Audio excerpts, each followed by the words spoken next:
10월 셋째 주 리프레임 사이트 경제 내용을 가지고 왔고요. 국내는 배달 플랫폼이랑 입점 업체 간의 상생 협의체가 계속되는 회의 끝에도 공회전을 하고 있다고 해서 그 이슈를 가지고 왔고, 국제는 전에 한번 사이트 내용으로 프랑스의 그 빈곤 기준선이 높아졌다는 내용을 다룬 적이 있는데, 이번에 프랑스가 재정 위기가 와서 역대급 긴축에 돌입했다는 이슈가 있어서 가지고 왔습니다. 먼저 국내 내용을 얘기하면, 공정거래위원회에서 지난 7월에 배달앱 수수료 문제를 풀기 위해서 배달 플랫폼과 입점업체 간의 상생협의체를 출범을 했다고 해요. 그리고 총 5번의 회의를 열었고, 이번 10월 8일에 제6차 회의가 개최됐다고 합니다.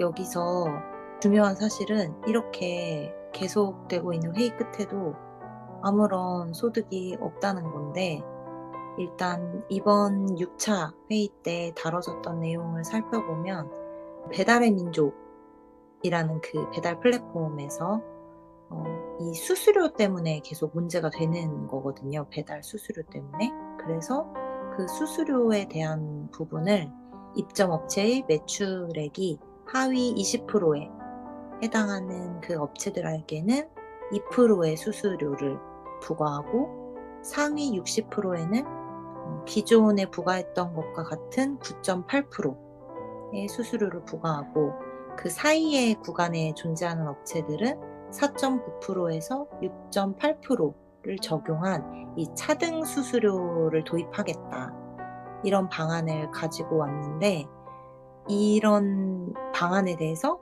입점 업체별로 서로 다른 의견을 내놓으면서 결국은 또 결론이 나지 않고 이 회의가 종료가 됐다고 해요. 쿠팡이츠 같은 경우에는 기존의 그 수수료 부과한 내용에 대해서도 아무런 변동이나 어떤 제안서가 없이 그냥 강 건너 불 구경하듯이 이렇게 그 회의 내내 그냥 자리만 지키고 있었어서 그 부분에 대해서 굉장히 질책을 받고 있는 상황이고, 요기요 같은 경우에도 그 상생 협의체 안에서는 구체적으로 어떤 제안을 내놓은 바가 없다고 해요. 그나마 여기 업체 같은 경우에는 지난 8월에 그 주문 중개 수수료를 12.5%였던 거를 9.7%로 인하를 하고, 그 다음에 매출에 따른 차등 요금제를 적용한 요기요 라이트라는 요금제를 출시를 하면서 배민이 제안했던 그 차등 수수료랑 좀 유사한 형태로 가겠다, 이런 입장을 내비친 걸로 파악이 되고 있는데, 지금 이렇게 제안된 내용들이 하나도 결론이 도출이 안 되고, 지금 협의체가 출범이 된 지 3개월이 가까이 됐는데도 아무런 소득도 없는 상황이어서, 거기다가 배달 플랫폼은 배달 플랫폼 업체끼리, 입점 업체는 입점 업체끼리 이렇게 서로 제각각 다른 이해관계만 내세우면서 진전이 하나도 없다, 답답한 상황이다, 그런 이슈가 있더라고요. 이날 10월 8일 날 6차 회의가 열린 건데, 같은 날 국회 중소벤처기업부 국정감사가 열렸다고 해요. 근데 이 국정감사에서도 협의체 논의가 아무것도 안 되고 있는 것에 대해서 여당과 야당을 막론하고 여러 가지 질책이 쏟아졌는데, 좀 말도 안 되는 수수료를 부과를 하면서 여기에 가입된 업체들을 좀 어려움에 계속 처하게 하고 있다. 이 부분을 빨리 해결을 하고 서로가 상생하는 구조로 우리가 가야 한다, 이런 내용들이 줄을 이뤘다고 합니다. 이 상생협의체의 제7차 회의가 이달 14일에 개최될 예정이고, 이후에 추가 협의를 거쳐서 논의를 마무리하겠다는 계획이지만, 이대로라면은 빈손으로 이 협의체가 끝나게 되겠다, 이런 관측이 대부분이고, 이렇게 되게 되면 나라에서, 정부에서 좀 개입을 해서 권고를 하기도 하고, 권고가 안 되면 또 법적인 어떤 제재를 통해서 이 부분을 좀 해결할 걸로 보여서 배달 플랫폼 입장에서도 빨리 사전에 그 입점 업체들과 좀 조율을 하는 것이 사실은 더 이득인 상황이어서 그래도 다음 회의 때는 뭔가 새로운 방안이 나오지 않을까 기대를 하는 바가 있지만 지금 사실 이 내용이 굉장히 계속적으로 이슈가 되었던 내용들이더라고요. 수수료 때문에. 그리고 배달 업체들끼리 서로 경쟁하느라고 무료 배달 서비스를 실시를 했는데 사실 그게 입점 업체들한테 다 돌아가는 형국이어서 그리고 좀 질타를 많이 받았던 내용 중에 하나가 각 업체에서 그 손님들이 주문을 할 때 그 1,000원을 할인해 주는 그 쿠폰을 발행을 하면 우리가 수수료를 뭐 몇백 원을 인하를 해 주겠다. 근데 그게 사실 따지고 보면은 오히려 600원이 손해인 셈이 돼 가지고 '우리 인제 농락하는 거냐.' 약간 이런 얘기도 나오기도 했었는데 배민에서는 "이런 식으로 좀 가면 좋겠다." 예시를 든 거지 구체적인 어떤 금액이 나온 거는 아니라고는 하지만 어쨌든 배달 플랫폼에서 "우리가 책임질게. 너네는 이렇게 손님을 받아." 이런 입장은 확실히 아니기도 해서 이 부분을 놓고 좀 기도가 필요하겠다. 이걸 보면서 느낀 거는 어쨌든 하나만 잘 된다고 될 수는 없는 상황이잖아요. 우리나라 그 배달 시장을 보면 사실 그 플랫폼을 통해서 대부분 주문이 이루어지고 있기 때문에 서로 어쨌든 한 발씩 물러서서 상생을 해야 하는 상황이기 때문에 그 부분에 대해서 좀 지혜가 필요하겠다라는 생각이 들었고 기도를 해야겠다는 마음에서 이 이슈를 가지고 오게 됐습니다. 그리고 국제 이슈를 보면 그동안에 대규모 재정 적자로 프랑스 정부가 몸살을 앓고 있었다고 하는데 결국은 역대급 긴축에 나섰다고 합니다. 미셸 바르니에 총리가 이번에 그 프랑스를 이끌게 됐는데 현지 시간으로 10일에 2025년도 예산안 초안을 공개를 했다고 해요. 근데 그 내용을 보면 내년 한 해 동안 413억 유로의 공공지출을 삭감하고 매출액 10억 유로 이상의 대기업들에 대해서 법인세를 한시적으로 인상하겠다. 그리고 상위 0.3%의 초고소득자에 대해서 일회성 세금을 부과하고 공해를 유발하는 신차의 환경세를 7배 인상하겠다. 이런 내용들이 담겨져서 이런 걸 통해서 600억 유로 규모로 재정을 개선하는 방안이 포함이 되어 있고 이 과정에서 공무원 수도 감축을 하기로 해서 수천 명의 해고가 이어질 것으로 예상이 된다고 합니다.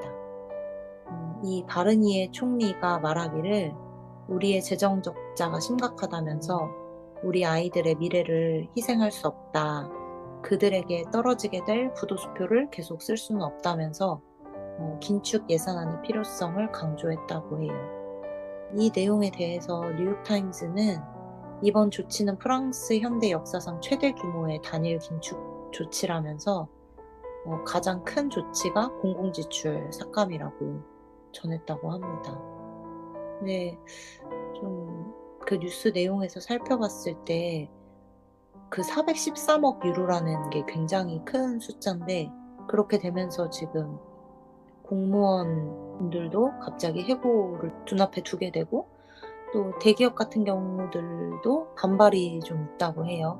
갑자기 그 법인세를 올려서 받는 것이. 그리고 이 환경세뿐만 아니라 전기세도 올릴 거라고 하고 되게 여러 가지로 지금 말로만 들어봐도 엄청난 긴축에 나서는데 이렇게까지 하게 된 데에는 그 유럽 내에서 특히 높은 수준의 재정 적자를 가지고 있다고 합니다, 프랑스가. 이 부분에 대해서 상황이 좀처럼 완화되지가 않으니까 지난 6월에 EU가 재정 적자가 과도하다는 경고 메시지를 보내기도 했다는데 이유가 이렇게 하는 부분은 그 회원국에 한해서 재정이 악화될 경우에는 다른 회원국에도 여파를 미친다는 점에서 각국의 부채랑 재정 적자가 GDP의 일정 퍼센트를 넘지 않도록 규정을 하고 있다고 해요. 근데 이런 규정에 따라서 그런 경고를 하기도 하고 예산 수정을 보내기도 하는데, 이런 걸 받아들이지 않을 경우에는 벌금 같은 것도 물리고 있을 정도로 그 EU 회원국들에 한해서 좀 관리를 하고 있는 상황이고, 그런 영향을 좀 받아서 이번에 이런 대대적인 긴축 재정에 나선 것이 아닌가, 이렇게 보이고 있다고 합니다. 그런데 지난 7월 조기 총선 이후에 지금 프랑스 내에서 어느 정당도 단독 과반을 차지하지 못해서 헝의회라는 게 구성이 됐다고 해요. 그러다 보니까 정치적으로 교착이 계속 이어지고 있어 가지고 이번에 새로 발표된 예산안이 의회를 통과할지 안 할지는 미지수라고 합니다.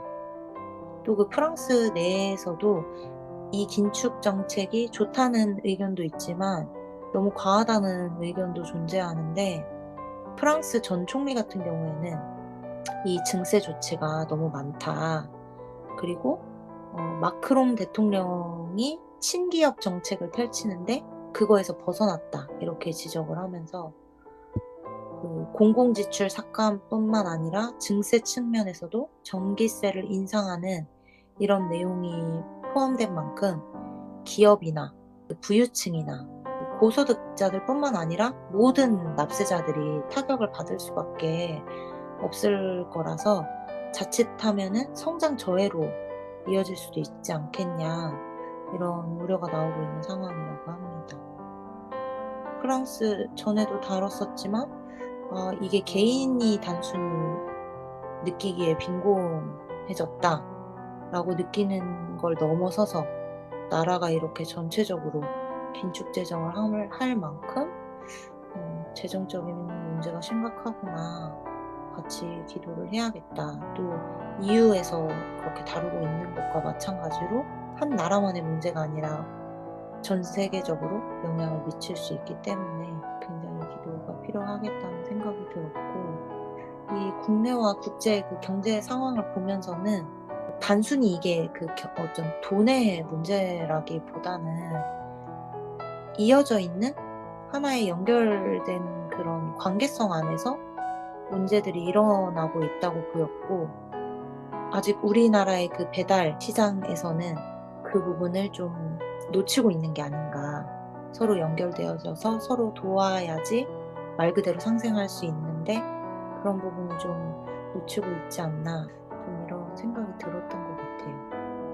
그래서 붙들고 기도하고 싶은 말씀은 로마서 12장 3절에서 8절 말씀인데, 나는 내가 받은 은혜를 힘입어서 여러분 각 사람에게 말합니다. 여러분은 스스로 마땅히 생각해야 하는 것 이상으로 생각하지 말고 하나님께서 각 사람에게 나누어 주신 믿음의 분량대로 분수에 맞게 생각하십시오. 한 몸에 많은 지체가 있으나 그 지체들이 다 같은 일을 하는 것이 아닙니다. 이와 같이 우리도 여럿이지만 그리스도 안에서 한 몸을 이루고 있으며 각 사람은 서로 지체입니다. 하나님께서 우리에게 주신 은혜를 따라 우리는 저마다 다른 신령한 선물을 가지고 있습니다. 가령 그것이 예언이면 믿음의 정도에 맞게 예언할 것이요, 섬기는 일이면 섬기는 일에 힘써야 합니다. 또 가르치는 사람이면 가르치는 일에, 권면하는 사람이면 권면하는 일에 힘쓸 것이요, 나누어 주는 사람은 순수한 마음으로, 지도하는 사람은 열성으로, 자선을 베푸는 사람은 기쁜 마음으로 해야 합니다. 아멘. 이 말씀을 붙들고 같이 기도하고 싶은 것은 온 세계의 경제 상황과 그 흐름들을 보며 우리 각 사람과 각 나라가 모두 연결되어 서로에게 영향을 주고받는 하나의 관계성 안에 살아가고 있음을 봅니다. 한 몸에 많은 지체가 있어 저마다 다른 역할을 하는 것과 같이 이 땅에 존재하는 모든 만물들은 저마다의 역할과 감당할 몫이 있사오니 우리에게 주님의 그 섭리를 깨달아 알게 하셔서 각자의 역할에 힘쓰며 우리 주변에 있는 존재들과 어우러져 살아갈 수 있도록 은혜를 더하여 주소서. 어떠한 분야든지 그 환경에 적합한 플랫폼과 그 플랫폼을 이용하는 사람들이 있어야 하며 그것들이 서로 조화를 이룰 때 서로에게 유의미한 일이 됨을 기억하며 각자의 이득만을 쫓는 방식을 버리고 서로 협력하여 그 공동체에게 보탬이 되는 길로 나아갈 수 있도록 지혜를 부어주소서. 프랑스의 경제 상황을 돌보아 주시고 그 나라가 나아가는 길에 주님의 지혜와 은혜를 더하여 주셔서 그 나라와 국민과 그 나라의 경제가 회복되게 하시며 한 공동체로 묶인 회원국들에게도 좋은 영향을 미칠 수 있는 나라 되도록 함께하여 주소서. 아멘.